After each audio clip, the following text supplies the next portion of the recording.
so much for being patient and staying with us and everything. I know it's been a long day, but I really struggled with how to start this discussion today because that's really what I want it to be, a discussion. And I know it's a little bit one way, but whether you know the story I'm going to tell today or not, I can guarantee that by the end of this, we can all nod in agreement that the last 9 months of my life have sucked. Actually, more than sucked. The last 9 months of my life were life-draining more than figuratively. But I want to preface everything today with the hope that you'll learn something. Before I break the suspense of those unfamiliar with the last 9 months of my life, I'd like to flip the calendar back 365 days. Had we talked in the fall of 2018, I would have been eager to list a few new exciting pages in my college experience. I built a strong sense of self moving into my 3rd year at Grand Valley. I would tell you that I was fiercely independent, but still in love with my high school sweetheart. I tried my hardest to be a good friend, sister, and daughter, even if I was busy. I urged all my friends to take the Enneagram, and I loved to pour over how I was a 3 and what they were doing was such a 7 or a 9 or 2. I would have told you in the fall of 2018 that I was recently elected to serve as my chapter's president, Sigma Kappa, and yes, that too meant agreeing to live in a house with 29 other women as a senior.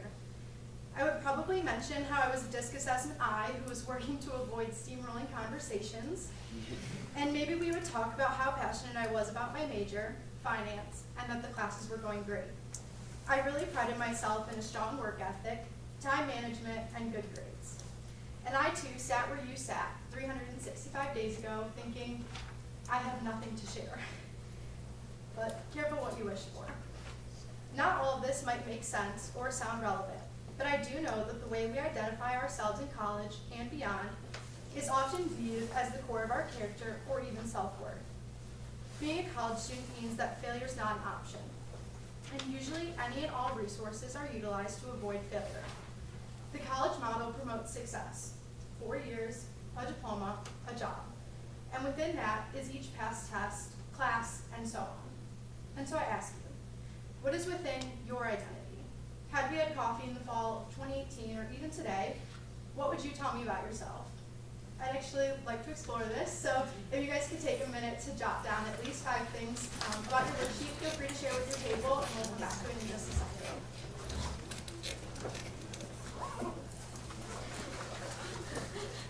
It can be simple. You don't have to think about it too hard. I know mine's detailed, but it doesn't have to be.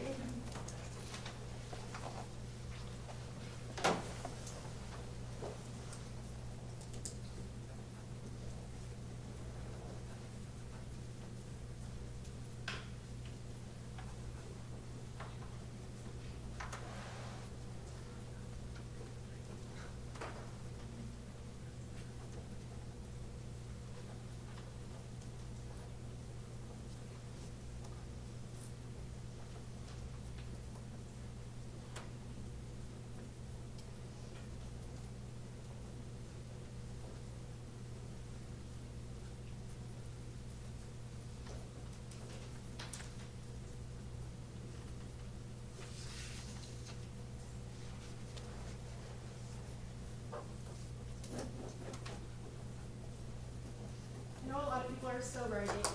But is there anyone who would be willing to share their identity with the room? It's simple, I promise it's not anything scary. You want to share your identity? Okay, so first one was kids and family, and then nursing, strong faith, selfless, and giving. Okay. So unfortunately, you're not a nursing major anymore, and maybe you're not a mom, or you're not a good one the way you want to be. I swear you are, but not today. You're not good at school, and you're not good at time management, which I know that you said that was important to you. So maybe you see where I'm going with this. You see, in January of 2019, I was diagnosed with stage 3 cancer. I would no longer be fiercely independent. There were hours and days and weeks that my patient and kind family, friends, and boyfriend would watch me crumble into somebody that none of us recognized. On paper, I was still the achiever, the ultimate Enneagram 3, but instead of an achiever, I felt like the biggest failure in all aspects of my life. I was still serving as my sorority's president, but I never even had the chance to be the leader who resembled the strong and bold woman my chapter elected. I wasn't given the chance to be good at it. I no longer steamrolled conversations like the extroverted I had been before, because I felt like I was at a loss for words on most days. And my major, my grades, well, after 5 weeks of missed classes, those two seemed beyond a piece of my identity. By March of 2019, after countless appointments, 2 surgeries, we had a confirmed diagnosis of advanced stage 3 melanoma that had metastasized in my lymphatic system. And for those of you asking, who, what, and where is the lymphatic system? You're not alone. At 21 years old, I could not have pointed out anywhere in my body that included lymph nodes. Yet less than 60 days after learning the pure definition of them, I would have 26 removed over the course of 2 surgeries. I was told that pending scans, genetic testing, and healing, I was set for a year of immunotherapy treatment to attack a genetic mutation my cancer was lucky enough to boast, called the BRAF mutation. If you Google it, most online sources call it the smoking gun of melanoma. Comforting. As you can imagine, I felt completely stripped of my identity. Beyond the denial and grief I felt, I was confused. At a time in my life where I felt the most alive, the closest to the next step of success, doctors told me that I was dying. And yes, I agree, dying is a strong term. I don't use it lightly. But the difference here, and the difference with most cancers, is that you don't feel ill upon diagnosis. I will tell you, however, that I felt incredibly ill after surgery. When they told me after surgery number 2 that doctors felt that they were successful, I matched their enthusiasm with anger. What does success mean to them if I have another year of treatment? My family and I had a running joke that my diagnosis was inconvenient for me. I hadn't placed treatment in my Google Calendar, so I probably just wouldn't have time. But inconvenience still really does sum up a lot of how I felt. My life had been driven by the term busy. I thought I was excellent at time management, but when I called to reschedule my first CT scan to attend a concert, that didn't go well. I hadn't understood the severity of it all, and I was quickly corrected by doctors. I think the phrase used was, "This isn't a nail appointment." Ouch. I completely relinquished my schedule to the doctors and nurses who had a much more important job. We spent days talking about how I was a patient now, and how being a patient was my #1 priority. Being a patient now came before being a student, it came before being a leader, and it came before being a friend to myself or others. I missed weeks of school. Countless classes, assignments, and responsibilities piled up while I prioritized being a patient, something I didn't want to be. At the time, pouring myself into something that wasn't a resume builder in some way was extremely foreign. It was exhausting to rewire myself. I was asked to quit school. I was asked if stepping down from all leadership roles would relinquish stress, or maybe I should leave my job. Looking back, maybe doing those things would have reduced my stress, except we all know that they weren't the root of the cause. Giving up those aspects of my identity felt like throwing away years of work that it took prior to get to those places. It felt like slowly handing pieces of myself away and receiving nothing in return. The truth is that I welcome the normalcy of studying for an exam or rushing to a meeting when I had the opportunity. So I did it.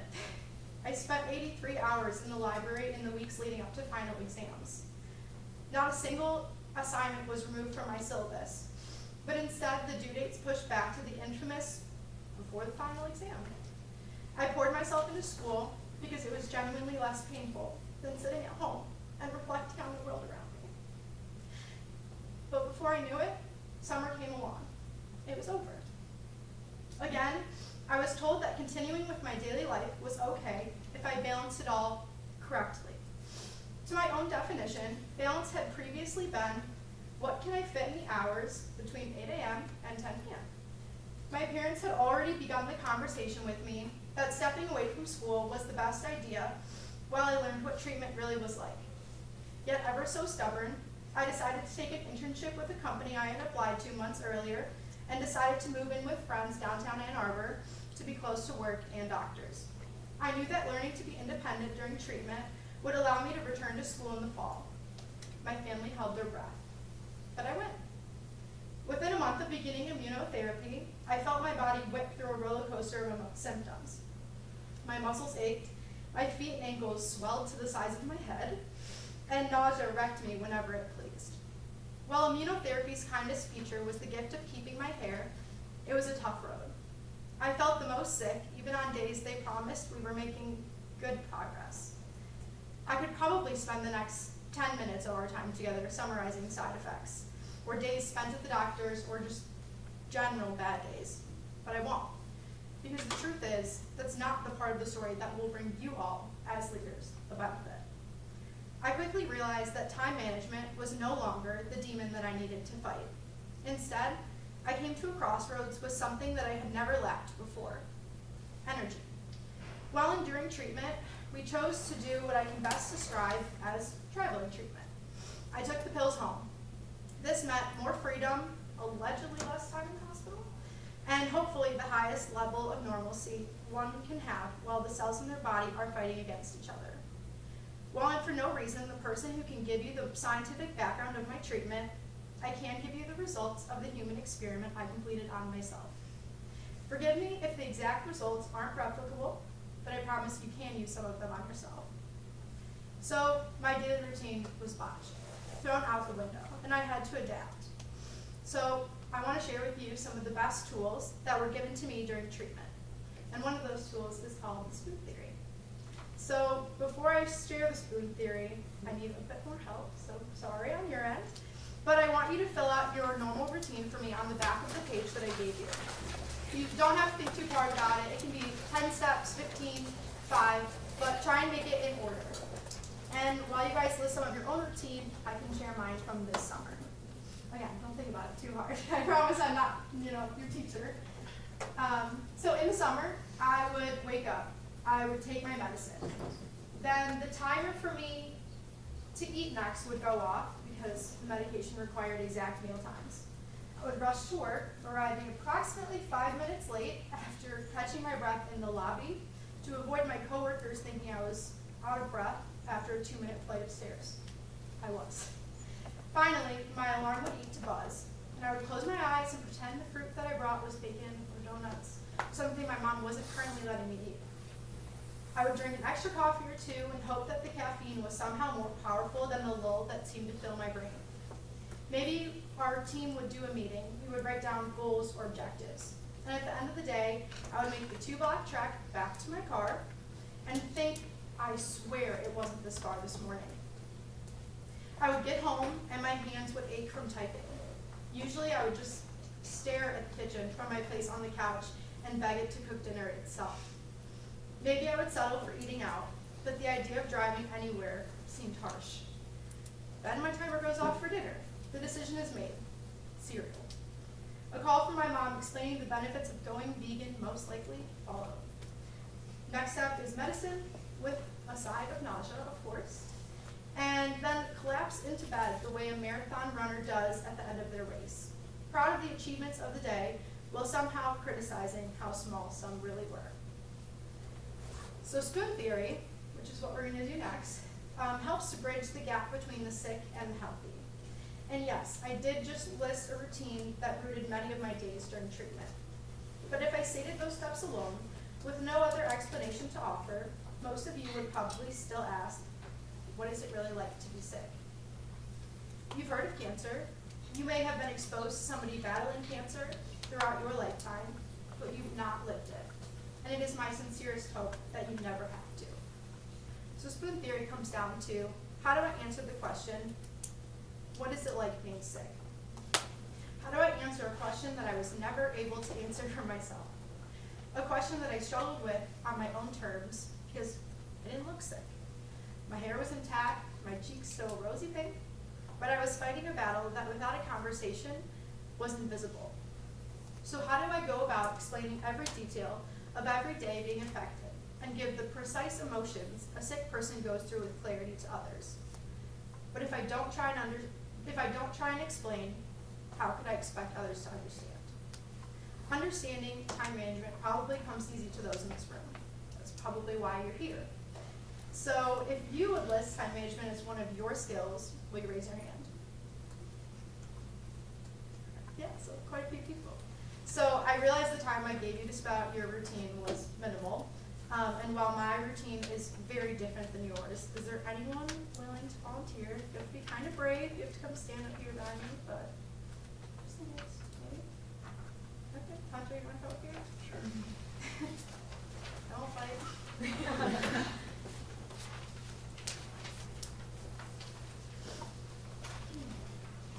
Hello. Thank you for volunteering. All right. So you're not sick. Congratulations. I'm proud for you. No problem. Yeah. You stand right here. All right. So go ahead and count for the crowd how many spoons you have.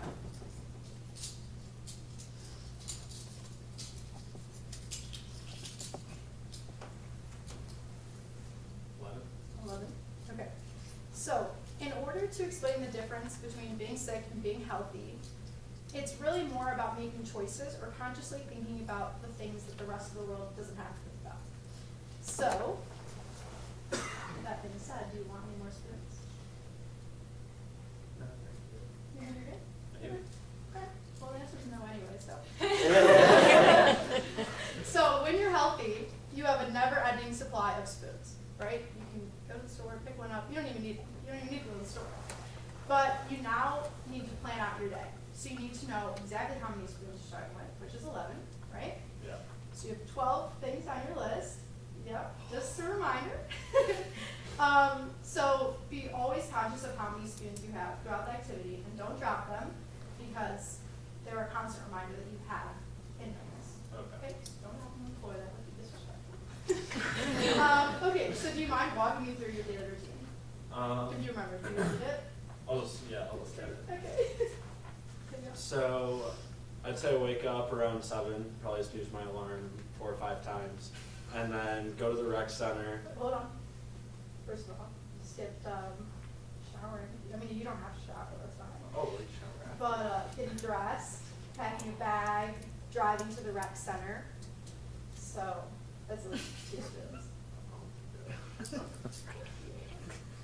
Okay, so now we're at, so now you're showering. No. Okay, so now you're showering after you go to the rec center, right? Okay. So then what are you gonna do next?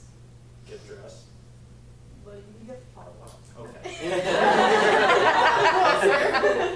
Okay, so then make breakfast for me and my cat, which is all the hair all over me right now. But listen to my morning playlist, which has 9 to 5 by Dolly Parton. And go to class or work. Well, you missed a couple things. Just, I had to correct you. So making breakfast, that includes one, probably going to the grocery store at some point, physically making the food, cleaning the dishes, listening to your morning playlist, depends, you have to be awake, right? You can't be napping. And then going to class or work, that also makes packing a bag, getting dressed, physically driving there, and then probably walking to class. Right. Unless you have a scooter, right? No. Yeah, so that's the order she speaks. Thanks. Right. So now what time about day is it, by the way? Probably about 10. 10, right. So it's 10 a.m., you're down 4 spoons. So keep that in mind. So what comes next? Just being in class, sitting through class. Mm-hmm. In between classes or at work, walking the Kirk up, lunch with a friend. Then studying after work or classes in the library. Maybe Brandon? Probably the nausea wrecking you that makes you not want to go to lunch with that friend. Probably the argument that ensues that you're canceling on them, and why would you do that? We haven't seen you in 3 weeks. Probably the fact that you're not going to class that day because you don't feel well, so now you're headed home, walking all the way back with your feet sore. So that's another teaspoon. Thank you. Okay, so now you are ready to do homework? What time do you think this is about? Probably about 6. Okay. Okay. All right, so what are you going to do next? Probably go home and make dinner. Okay. All alright, well, like I said, you're not feeling well today, that nausea's really wrecking you. You realize you have no groceries, so now you're actually headed to Meyer, probably crying in an aisle, just for good measure, you know? Grabbing the groceries, coming home, realizing you're probably too exhausted to actually make dinner. So, like I said before, you're probably eating cereal. And because you haven't eaten really anything all day, that costs you 4 spoons. Okay, so now you would like to do a couple things, maybe hang out with your roommates. What time is it about? Probably about like 7, maybe 8 o'clock. Yeah, alright, so it's 7 at night. Now you could hang out with your roommates, you could go to the library, do some homework, maybe watch Netflix, but all those things are going to cost you spoons. You can actually only choose one thing, and if I had to guess, you're not going to skip going to bed, so you probably want to do that.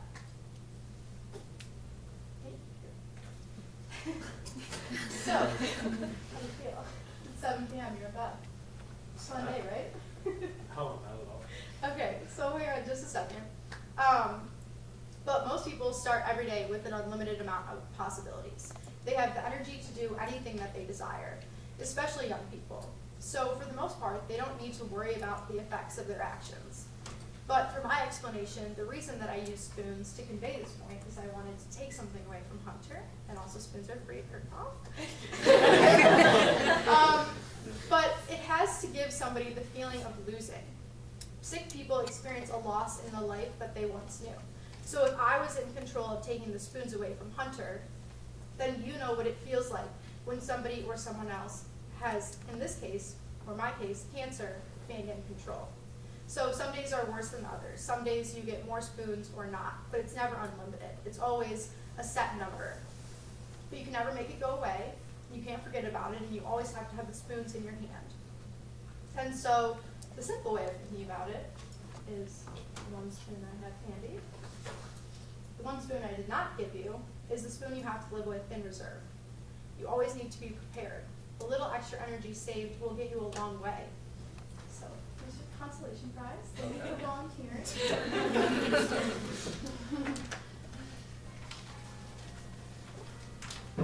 So basically, spoon theory summarizes the hardest thing that I've ever had to do, which is slow down. And I still fight this every day. I see it as a blessing. I have to think about everything I do. You have to know how many spoons you're using so that you're not wasting it. And I don't have room for wasted time, now or before. So just feel special that I chose to spend my spoons on you. I've used spoon theory to explain my life to many people. It was shown to me by a counselor, and we adopted it as a code word. My mom would call me and ask me how many spoons I had, and I would whisper at the office and be like, -10. You know, and it would get us through the days. And it was a good way to refer to things that were being taken from me and the energy that I didn't have anymore. And as leaders, we always say that we're putting our all into everything. If we have passion, we're giving a piece of ourselves to make sure that what we're passionate about is successful. So I ask you, as current and future leaders, how are you using your spoons? Even healthy and full of energy, every spoon counts. I'll ask you to participate in one more part of my human experiment I completed on myself over the last 9 months. I spent a lot of time understanding and fixating on the topic of energy management. I listened to podcasts, I read books written by people who went through much worse than I did. Yet the spoon theory is what has carried with me the most. I actually took it so far as to record my routine every day in the notes on my phone. And when another podcast suggested that leaders should record the items that are draining for them and remove these activities from their life, I tried to do that. But I wasn't a leader of anything at the time except my own body. But you can still use this concept healthy. So if you look down at your daily routine, on the far right side, I want you to place a number between -2 and 2 next to that activity. -2 and -1 for activities that drain you, 0 for things that you don't really seem notice take any toll, and 1 or 2 for activities that rejuvenate your energy. Maybe it's going to the gym or whatever it is. And if you're missing something on your routine, you can always add it now too.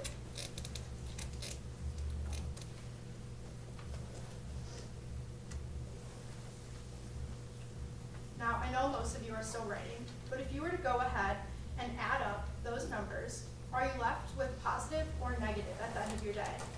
Now, you may have picked really simple items like showering or like going to the gym like Hunter did. And so you'll look at me and say, Riley, I can't remove showering from my daily routine just because it's tiring. And that's okay, and I agree with you, you should shower. But class, for example, class is tiring too. I can't remove it from my schedule whether or not I'm sick. But the point instead is to be conscious of adding activities into our schedule that do fill us back up. Maybe it is yoga, maybe it is making dinner with your roommates. But as leaders, we're givers. We give our time, we give our energy, and we give our knowledge to the aspects of our lives that, like I said, fill us with passion. So what are you doing every day that builds you back up? What will help you end your day with a positive number instead of a negative that leaves you constantly running to catch up the next day and the next? You'll never be perfect at this, and neither will I. Our lives change and rebalance all the time. But the consciousness behind energy management that will save you from burning the candle at both ends. I stopped treatment on September 27th, 2019. It's been less than 30 days. But the medication has left my bloodstream. I now feel the energy that fueled me before treatment returning, some days spiking to the point where I really do joke about running marathons, and others just enough to get me through. Energy management is still a huge portion of my life every day, even without the medication that made it so vital to me. I may not practice yoga every day like my occupational therapist recommends, or eat vegan like my mom wishes, but I have found those positive things that rejuvenate me, and I hope you find yours too. I have a few more things to say in conclusion, but I wanted to ask if anyone had any questions before we end our discussion. Yeah. Where are you at in your treatment or your diagnosis? Yeah, so as of August, my scans are clear, which is a really good sign. Yeah. Unfortunately, the reason we stopped treatment is because I was going into a very minimal level of liver failure, but I started having severe autoimmune responses. And at that point, my oncologist and her team decided that the negatives were starting to outweigh the positives.